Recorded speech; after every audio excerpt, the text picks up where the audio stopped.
السلام علیکم ورحمۃ اللہ وبرکاتہ۔ تاجدار ختم نبوت زندہ باد، تاجدار ختم نبوت زندہ باد، تاجدار ختم نبوت زندہ باد، تاجدار ختم نبوت زندہ باد، تاجدار ختم نبوت زندہ باد، نہیں عرش فرش پر ہی تیری عظمتوں کے چرچے، تیرے خاک اللہ میں بھی تیرا نام چل رہا ہے۔ اللہ جل شانہ کی حمد و ثنا اور مصطفیٰ رحمت صلی اللہ علیہ وآلہ وسلم کی بارگاہ میں تسبیح میں ہدیہ عقیدت پیش کرنے کے بعد اللہ تعالیٰ کا کرم ہے اس نے ہمیں اپنے گھر میں آنے کی توفیق عطا فرمائی اور اس ماہ مقدس کے آخری عشرے کے اندر اور اس بابرکت وقت کے اندر اللہ تعالیٰ سے دعا ہے کہ اللہ تعالیٰ ہمیں اسی طرح سارا سال اپنے ساتھ تعلق مضبوط رکھنے کی توفیق عطا فرمائے، کیونکہ جو رب رمضان میں ہمارا خالق اور مالک ہے، رمضان کے بعد بھی وہی اللہ ہے۔ شاید ہم سمجھتے کہ رمضان کے خدا کچھ اور کوئی اور ہے اور رمضان کے علاوہ کوئی اور ہے، وہی خدا رمضان کا بھی ہے، رمضان کے بعد بھی وہ خدا رہتا ہے۔ تو پھر بندے کو بھی تو وہی کرنا چاہیے، بندے کو بھی اپنے رب سے وہی تعلق رکھنا چاہیے۔ وہ صرف رمضان کا خدا تو نہیں ہے، وہ تو ہمیشہ کے لیے ہمارا پروردگار ہے، تو ہم اس کے بندے ہیں، تو بندے کو بندہ بن کے رہنا چاہیے۔ تو یہ اس کا کرم ہے کہ اس نے ہمیں اپنے گھر میں آنے کی توفیق عطا فرمائی۔ ایک مسئلہ اکثر مساجد میں، یہ موضوع شروع کرنے سے پہلے عرض کروں، اکثر مساجد میں یہ ہوتا ہے کہ فرض نماز پڑھتے اور دعا کا بھی انتظار نہیں کرتے، پیچھے بھاگتے، پتہ نہیں پیچھے کون سی آگ لگی ہوتی ہے جو فرضوں کے بعد ہم نے بجھانی ہوتی ہے۔ اتنا بھی انتظار نہیں ہے کہ چلو دعا مانگنے کے بعد پیچھے جو لوگ ہیں ان میں سے کوئی نماز پڑھ رہا ہے، کھڑا ہے، کوئی رکعت رہ گئی ہے تو اس کو چیرتے ہوئے ہم نکل جاتے ہیں اور کئی دفعہ کرتے پھلان کے جاتے ہیں۔ نبی پاک علیہ السلام نے ارشاد فرمایا کہ جس شخص نے لوگوں کے کندھے پھیلا کے ہیں گویا کہ اس نے جہنم کی طرف پل بنایا۔ یہ اخلاقیات کے بھی خلاف ہے، انسانیت کے شرف کے بھی خلاف ہے کہ ہم لوگوں کے منہ کے پاس سے اپنے پاؤں لے کر جائیں، یا پیچھے جو نماز پڑھ رہے ہیں ان بیچاروں، کئی دفعہ تو ہوتا ہی ہے پیچھے جو نماز پڑھ رہا ہونا تو اس کی طرف منہ کر کے کھڑے ہو جاتے ہیں کہ جلدی کرو جی میں گزرنا تو ایک عجیب بیماری۔ اور جو پیچھے پڑھنے والا ہے نا اس کا پھر جو دھیان ہے اور توجہ ہے وہ خدا کی طرف سے آگے کے بندے کی طرف لگ جاتی ہے، یار پہلے میں نماز پڑھ کے اس کو میرے سے گزاروں گا۔ تو برائے مہربانی جب اللہ کے گھر میں آ گئے تو زیادہ سے زیادہ 2 منٹ اگر ہم تھوڑا انتظار کر لیں تو اس سے کوئی فرق پڑتا ہے۔ کبھی مجبوری ہو جاتی ہے، مجبوری ہے، کیا مجبوری ہے کہ انسان کی طبیعت میں بے چینی پیدا ہو گئی، کیا مطلب اس کو واش روم جانا پڑ گیا، بشری تقاضا ہے نا، کسی وقت بھی ہو سکتا ہے، اس کو جانا پڑ گیا، اب وہ اس نے نکلنا ہے، وہ صورت اور ہے۔ لیکن یہ عادتاً ہر نماز کے بعد جب پڑھی تو پیچھے بھاگ گئے، اور یہ کہیں بھی نہیں لکھا ہوا کہ فرضوں کے بعد جس جگہ پر آپ نے فرض پڑھے وہاں پہ سنتیں نہیں ہوتی۔ کبھی آپ نے مسئلہ سنا، بہت بڑے بڑے مفتی آپ کے پاس آتے اور آ کے آپ کو علم سکھاتے، کبھی آپ نے سنا ہو جہاں فرض پڑھے وہاں سنتیں نہیں ہوتی، یا سنا ہو کبھی؟ ہم سمجھتے جہاں فرض پڑھے وہاں سنتیں ہوتی نہیں، چلو پیچھے بھاگتے ہیں، یہ کوئی طریقہ کار نہیں ہے۔ ہاں اگر آپ نے پیچھے جانا بھی ہے تو دیکھ لیں کہ پیچھے سب خالی ہے، کوئی نماز تو نہیں پڑھ رہا اور آپ کو جگہ ملتی تو پیچھے جا کے آپ نماز پڑھ سکتے۔ لیکن لوگ نماز پڑھ رہے ہوں، بیٹھے ہوئے ہوں، ان کے کندھے بنا کر جانا یہ درست عمل نہیں ہے۔ اور پھر جب مسجد میں آئے بھی تو کیا کریں، آ کے پہلی صف میں بیٹھے، پہلی صف میں آ کر، اور امام صاحب کے پیچھے وہ بیٹھے جو امامت کروانے کا اہل ہے، جو امامت کروا سکتا ہے۔ اگر کسی صورت میں امام صاحب کا دوران نماز وضو جو ہے وہ خراب ہو جائے، کسی وجہ سے نماز ٹوٹ جائے تو پیچھے والا آ کے اور باقی جو آتا ہے ایک دائیں بیٹھے ایک بائیں بیٹھے، پھر آنے والا ایک دائیں بیٹھے ایک بائیں بیٹھے۔ نبی پاک علیہ الصلوۃ والسلام کی ارشاد گرامی کا مفہوم یہ ہے کہ اگر تمہیں پتہ چل جائے کہ پہلی صف کے اندر کیا ثواب ملتا ہے تو پہلی صف میں بیٹھنے کے لیے آپس میں کوڑا ڈالو، کوڑے ڈالو تو میں نے پہلی صف میں بیٹھنا ہے۔ لیکن ہم نے شاید اپنی جگہ مخصوص کی بھی ہے، ہم سہارے پہ اٹھتے ہیں تو بوڑھا آدمی تو چلو ٹیک لگائے سے لگائے، تو جوان آدمی تو اس لیے آگے پہلے آگے والی صفیں مکمل کرنی چاہیے، اور جو بھی صفیں مکمل ہوتی جو پیچھے سب مکمل کرنی چاہیے۔ اب یہ جو ماہ مقدس اور اس کا آخری اشرا چل رہا ہے، اللہ تعالیٰ نے اس پورے ماہ کے اندر بڑی بہترین قسم کی، اللہ کی ساری عبادتیں بہترین ہے، اللہ تعالیٰ نے امت مسلمہ کو جو مختلف عبادتوں کا سرور عطا فرمایا ہے ان میں سے انتہائی منفرد عبادت اللہ کے گھر کا اعتکاف ہے۔ اور اعتکاف کہتے کسے ہیں ہمیں یہ بھی پتا ہونا چاہیے۔ اعتکاف مخلوق سے رابطہ منقطع کر کے اپنے خالق کے ساتھ رابطہ مضبوط کرنے کا نام ہے، اور اللہ تبارک و تعالیٰ کی رضا کی خاطر اللہ کے گھر میں دھرنا دینے کا نام اعتکاف ہے۔ اللہ تعالیٰ کے گھر میں آ جانا اور پھر اس کو راضی کرنا، لیکن لوگوں کو دھوکہ دینے کے لیے اعتکاف نہیں کرنا۔ مثال کے طور پہ ہمارے معاشرے کے اندر ہوتا کیا ہے، کاروباری نظام چلتا رہتا ہے، ملازم ہے یا جنہوں نے پیسے لینے ہیں انہوں نے کہا جی ایک قریب 8,000 روپئے دے دو، کہا 21 روزے آ کے لے دیں۔ کون سے روزے؟ 21 روزے آ کے لے دیں۔ لوگ میرے خوشی چلے یار کوئی پیمنٹ آئے گی بچوں کی، چلو عیدی ہو جائے گی، تو کپڑے شپڑے لے آئیں گے۔ جب 21 روزے آئے تو پتا چلا حضرت صاحب اعتکاف میں بیٹھ گئے۔ لوگوں کو دھوکہ دینا، لوگوں کو ساتھ جو ہے وہ فراڈ کرنا، اس چیز کا نام اعتکاف نہیں ہے کہ لوگوں سے بچنے کے لیے اور لوگوں کو دھوکہ دے کر اللہ کے گھر میں آ گئے ہیں اور کہا جی میں اعتکاف کرنے آ گیا ہوں، لوگوں سے جان چھڑا کر یا کہیں کام کرتے ہیں تو رمضان میں سیزن ہے یار کام بڑا کرواتے ہیں، میں اعتکاف نہیں گیا نا، میں اعتکاف نہیں گیا، اور ظاہر ہے میں جب کوئی اعتکاف پر بیٹھ رہے تو مسلمان کیسے انکار کرے؟ تو کہے گا مسلمان نہیں جانا، اب کام سے بچنے کے لیے آ کر بیٹھ گئے ہیں تو کیا یہ اعتکاف ہے؟ دھوکہ دینے کا نام اعتکاف نہیں ہے، فراڈ کرنے کا نام اعتکاف نہیں ہے۔ اور پھر جب اللہ کے گھر میں آگے تو اللہ کی رضا کی خاطر آنا ہے، دکھلانے کے لیے نہیں۔ لیکن معذرت کے ساتھ آج کل کے ہمارے دور کے اندر ہمارا تو خانہ کعبہ کا طواف بھی سیلفی کے بغیر مکمل نہیں ہوتا، یقین مانے تھا ہمارا پاس نہیں رہتا وہ کوئی، بلکہ جس کا چلتے وہ ساتھ ساتھ لائف بھی چلتا رہتا ہے جی میں اللہ کے گھر کا طواف کر رہا ہوں، دیکھ لو بڑا نیک آدمی ادھر۔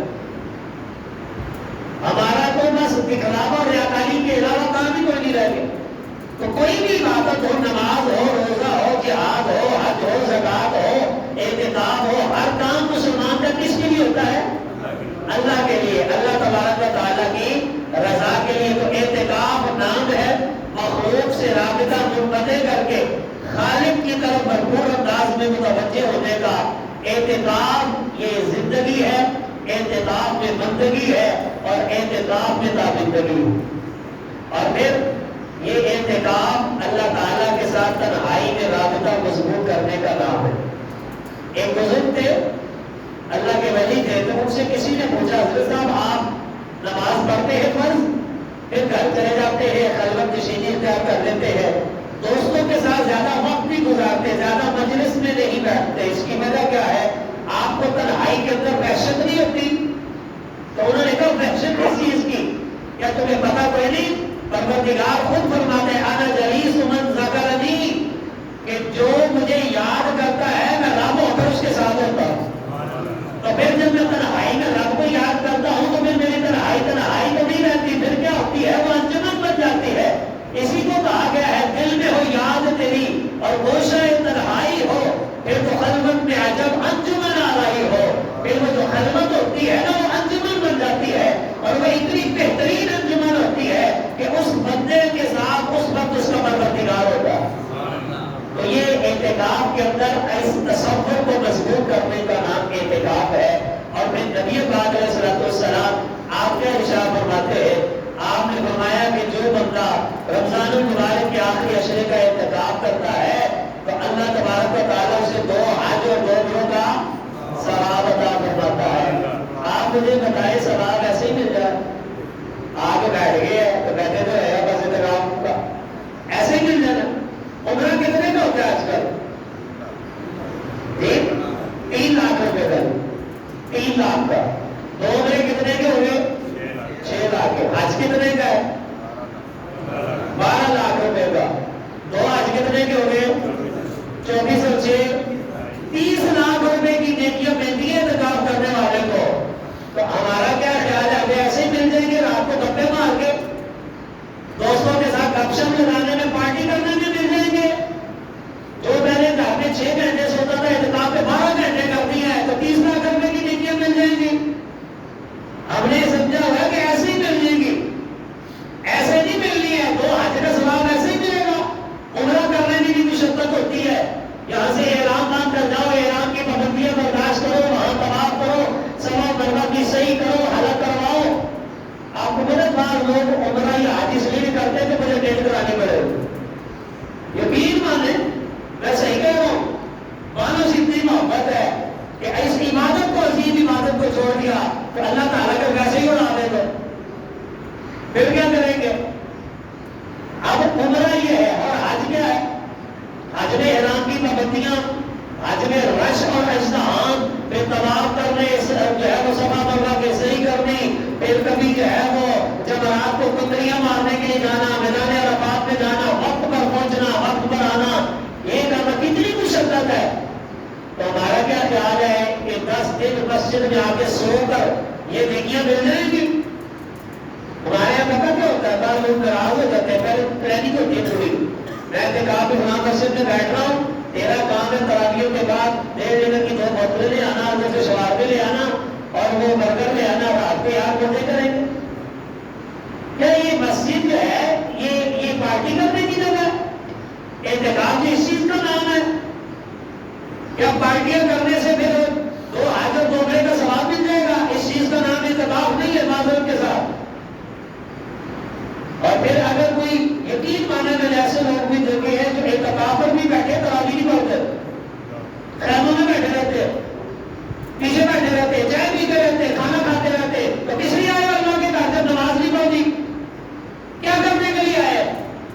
اللہ کے گھر میں آ کر بیٹھے ہیں اور آگے نماز ہو رہی ہے، قرآن پڑھا جا رہا ہے، اور قرآن جب پڑھا جائے تو اس کا سننا فرض ہوتا ہے، اور پیچھے اپنی گپیں چل رہی ہیں، پیچھے اپنی جو ہے وہ موج مستی چل رہی ہے، وہاں پہ عیاشیاں ہو رہی ہیں، خوشخبریاں ہو رہی ہیں، مذاق ہو رہے ہیں۔ یہ مسجد اللہ کا گھر ہے کہ کوئی گارڈن ہے، کوئی باغ ہے؟ یہ ہم لوگوں نے نا اللہ کی عبادات کو مذاق بنایا ہوگا، یقین مانے اپنے مسجدوں کو پھاڑے بنایا ہوگا، اپنے مسجد کے تقدس کا خیال ہے۔ اعتکاف تو پھر اعتکاف ہے، نبی پاک علیہ الصلوۃ والسلام کی حدیث ہے، آپ علیہ الصلوۃ والسلام فرماتے ہیں جو بندہ مسجد میں دنیاوی گفتگو کرتا ہے اس کی نیکیاں ایسے ختم ہو جاتی ہیں جس طرح لکڑی کو آگ جلا کر خاموش کر دیتی ہے، اس کی نیکیاں تمام برباد ہو جاتی ہیں، پتہ بھی نہیں چلتا۔ پھر بندہ رمضان المبارک کا مہینہ ہو، پھر اعتکاف کی نیت سے بیٹھا ہوا ہو، اور پھر آ کر پورے محلے کی رپورٹیں رکھتا ہو، اور جب ذرا تھک جائے تو فیس بک بھی دیکھ لیتا ہو، خبریں بھی سن لے، فیس بک میں بھی ذرا حالات حاضرات بھی، دوستوں سے گپ شپ بھی ہو گئے، اور پھر سیلفی بھی کہنے لگے جی ہم اعتکاف پر بیٹھے ہوئے ہیں۔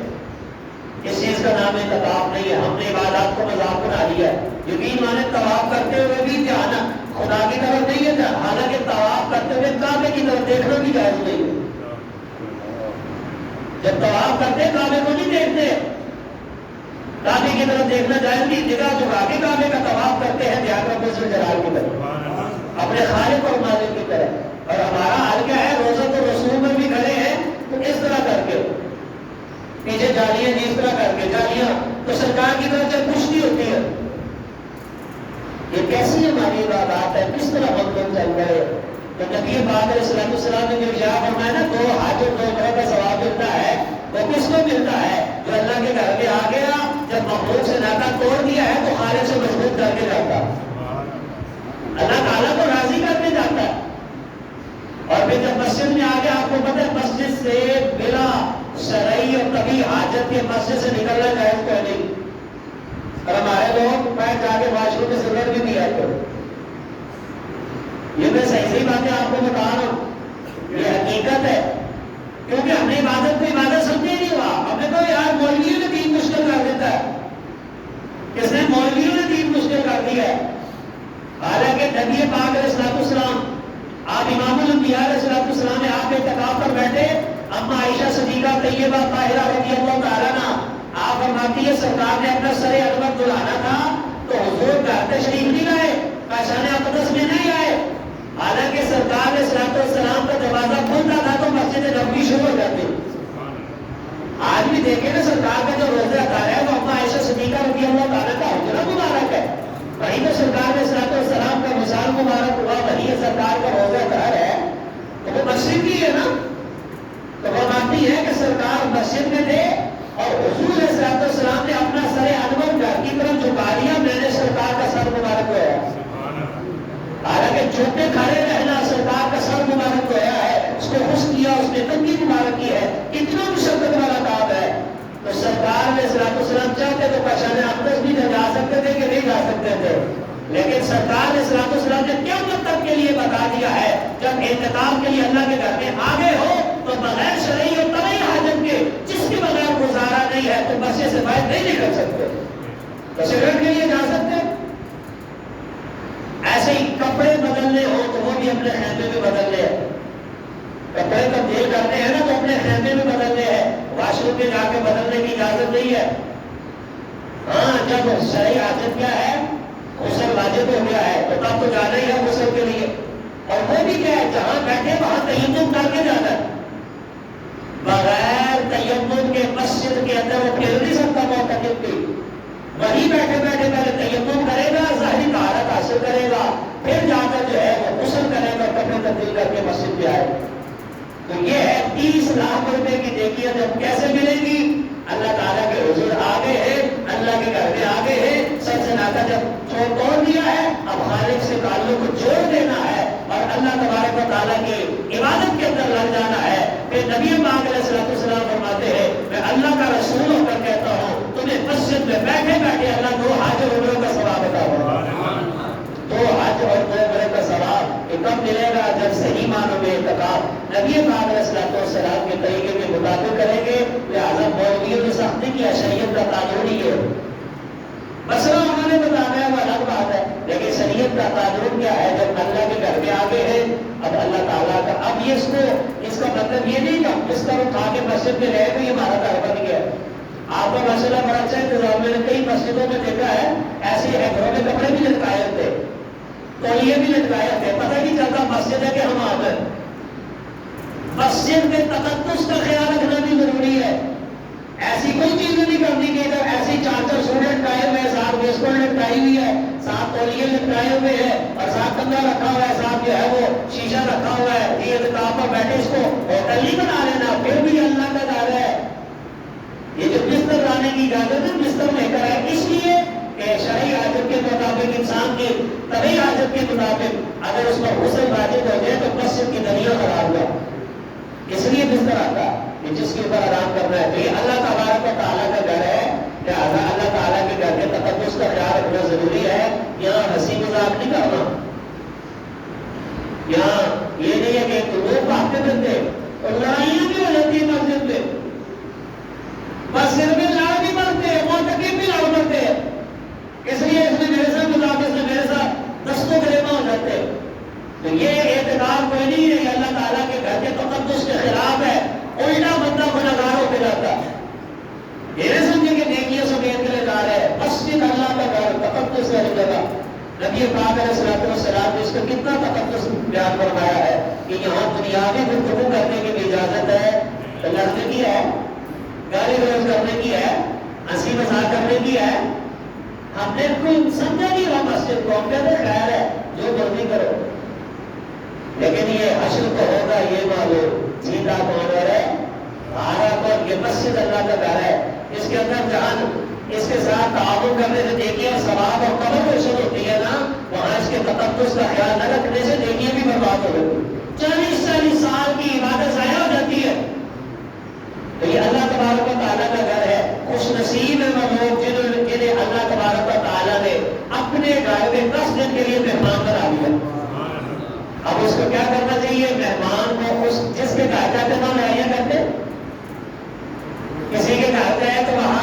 کوئی بات بری بھی لگے تو خاموش یار میں تو مہمان مان کے آیا. تو جب اللہ تعالیٰ کے گھر میں آئے ہیں تو وہاں اللہ تعالیٰ کے گھر کے تقدس کا بھی خیال رکھتے ہیں. خوش نصیب ہیں وہ لوگ جنہیں اللہ تعالیٰ نے 10 دن کے اللہ نے اپنے گھر میں آنے کی توفیق عطا فرمائی ہے.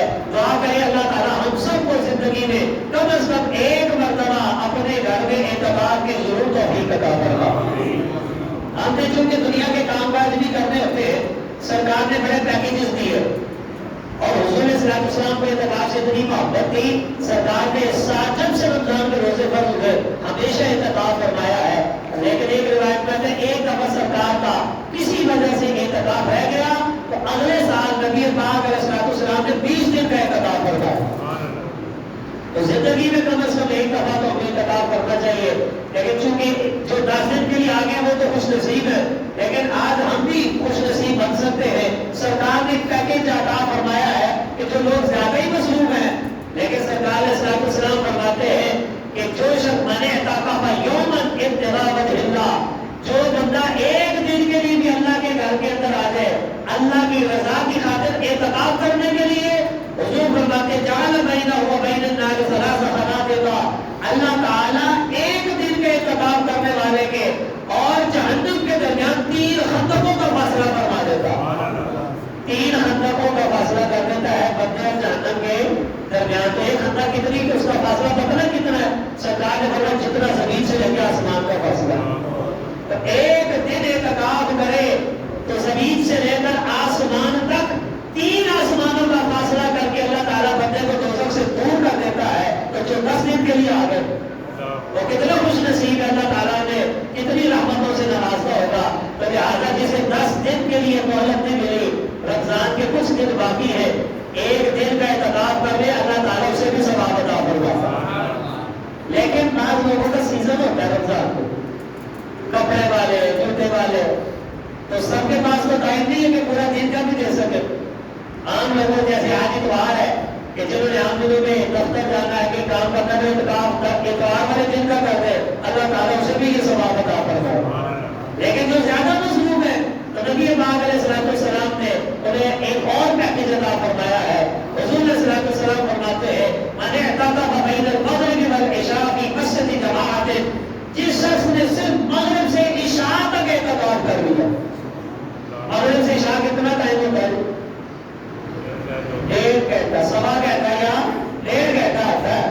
آج کل افطاری کرنے کے بعد بھی تقریباً 10 منٹ کے بعد جماعت ہوتی ہے. نماز پڑھ لیں 15-20 منٹ وہ بھی رہتے تو گھنٹہ ہی رہ جاتا ہے, 1 گھنٹہ رہ جاتا ہے. تو سرکار علیہ السلام نے ارشاد فرمایا من اعتکف بین المغرب والعشاء فی مسجد جماعت, جس نے مغرب سے عشاء تک جماعت والی مسجد میں اعتکاف کیا اور لم یتکلم, لیکن لوگوں سے کلام نہیں کیا, لوگوں سے باتیں نہیں کی. ہمارے پاس دوست نا بہت اچھے حضرات اپنے دوستوں سے ناراض ہو جاتے ہیں, آگے کہتے کیوں ناراض ہو یار, کہتے میں 10 دن مسجد بیٹھا رہے, میں میرا بھی تو آیا, تو میرا بھی آیا, وطن پتہ نہیں راتی کی وہ بڑا مزہ نہیں ہوتے, بنانا نہیں آتا سی, بنانا نہیں آتا سی, کتنے وہ پیزا لے کے ایسے برگر لے کے ایسے 2 گھنٹے سے گپا جپا ساری رات سیڈ پر بیٹھے رہتے, بڑا سواد آتا ہے. تو نہیں نہ آیا, کوئی بات نہیں, جنت لو. اندازہ کرو کہ ہم لوگ گلا کرتے وہاں آ کر تم نے ہمارے ساتھ مسجد کے اندر پارٹی میں شریک کیوں نہیں ہوئے, ہم نہیں کرتے. اور اللہ تعالیٰ کے نبی کیا فرماتے ہیں لم یتکلم, پارٹیاں نہیں کرنی, باتیں اور گپیں نہیں ہو کرنی, کیا کرنا ہے. تو نبی پاک علیہ السلام نے خود فرمایا الا بصلاۃ و قرآن, یا نماز پڑھنی ہے یا رب کا قرآن پڑھنا. مغرب سے عشاء بھی آ گیا ہے, اللہ کی رضا کے لیے آیا ہے, یا نماز پڑھی ہے یا قرآن پڑھا ہے. آپ کو پتہ نا پہلے لوگ کیا کرتے تھے, پہلے جو اعتکاف پر بیٹھا ہوتا آپ بھی کرتے تھے, رومال بیٹھا ہوتا ہے, پھر بیٹھا ہوتا ہے, کیوں پوچھ باتیں, کیونکہ انہوں نے بتانا ہمیں اعتکاف میں. ہم اعتکاف میں اس کا مطلب یہ ہوتا ہے ہمارے ساتھ فالتو بات نہیں کرتے, ہمیں اللہ کی عبادت کرتے. ہم معتکف حضرات ہے, زیادہ سلام کرو, زیادہ بات کرنے, ہر آواز پوچھنے کے بعد اتنا کہنا ہے یار آپ اللہ کے گھر کے مہمان ہو, ہمارے لیے بھی دعا کرنا, ہمارے لیے بھی دعا کرنا. چل جائے کہ ہم یہ کہیں یار تو آئے کیوں نہیں ہوتے, ساری رات ایسی ساری تک بیٹھے رہتے تھا, کسی موبائل جو بیٹھ کے ہم بھی کھیلتے, سارا کچھ ہوتا ہے,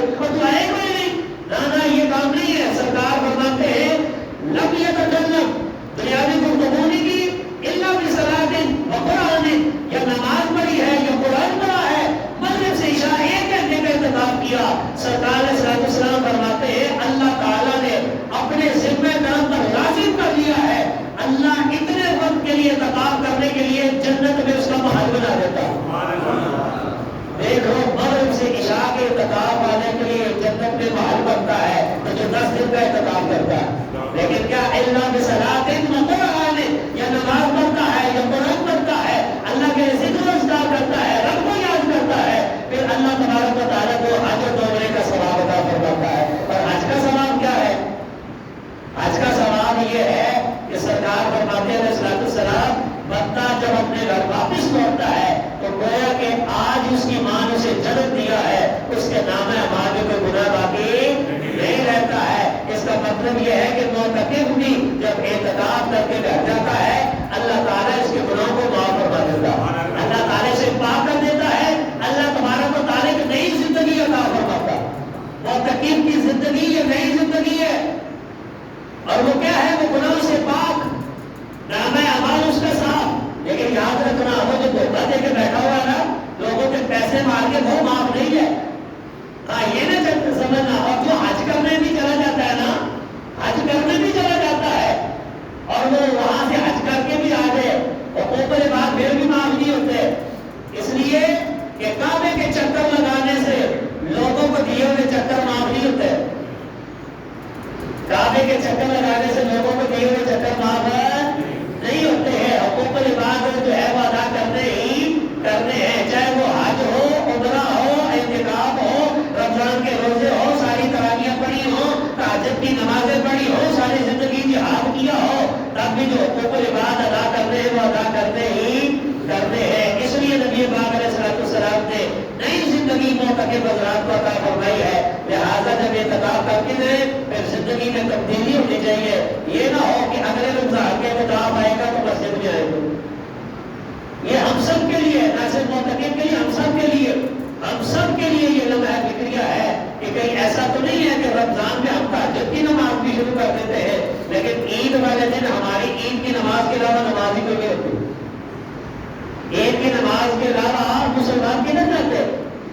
فجر کے ٹائم میں مسلمان کدھر ہوتے؟ سارے سوکھے ہوتے، سارے کدھر ہوتے؟ عید کی نماز پڑھنے آ جاتے، زور کر پھر واپس، چاہے وہ معتکف ہو، چاہے وہ کوئی بھی ہو، جو بندہ مسلمان جس نے کلمہ پڑھا ہے اور جس کو اللہ نے رمضان المبارک میں اپنی عبادتوں کا لذت اور سرور اور توفیق عطا فرمائی ہے، اس نے اس رمضان المبارک میں اپنے آپ کے ساتھ یہ عہد کرنا ہے کہ خالی ہم رمضان میں خدا کے بندے نہیں ہیں، جب تک ہماری سانس چلتی رہے گی رب کے بندے بن کر ہی رہیں گے، اس کی عبادت کرتے رہیں گے۔ لہٰذا اللہ تعالیٰ سے دعا ہے اللہ تعالیٰ ہمیں اپنے گھر کے آداب کی توفیق عطا فرمائے، اس کے مقدس گھر کے اندر آنے کی توفیق عطا فرمائے، اس کے خدمت داروں کے ساتھ مل کر اللہ کے گھر کے ساتھ تعاون کرے، اللہ بڑا راضی ہوتا ہے۔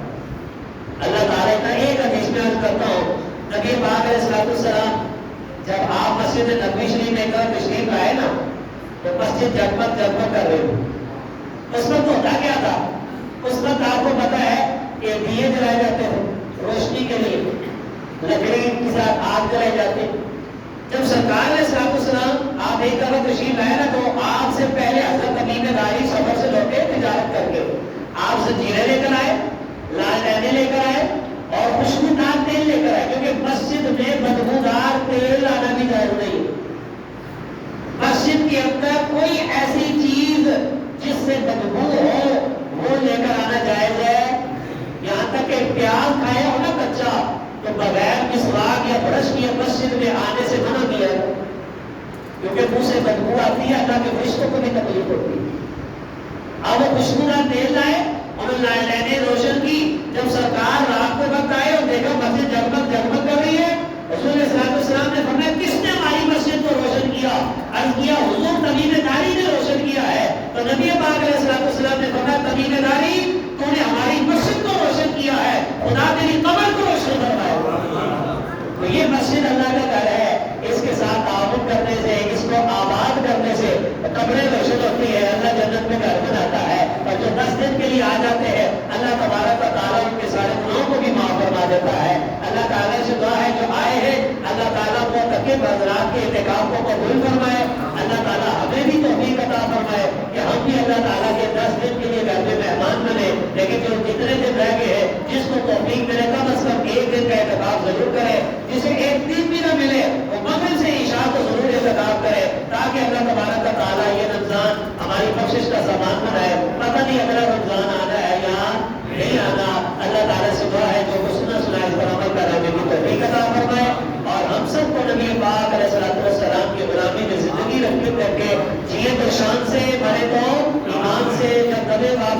پڑھتے ہو لا الہ الا اللہ محمد رسول اللہ صلی اللہ علیہ وسلم. سلام پڑھنا. چلو مصطفیٰ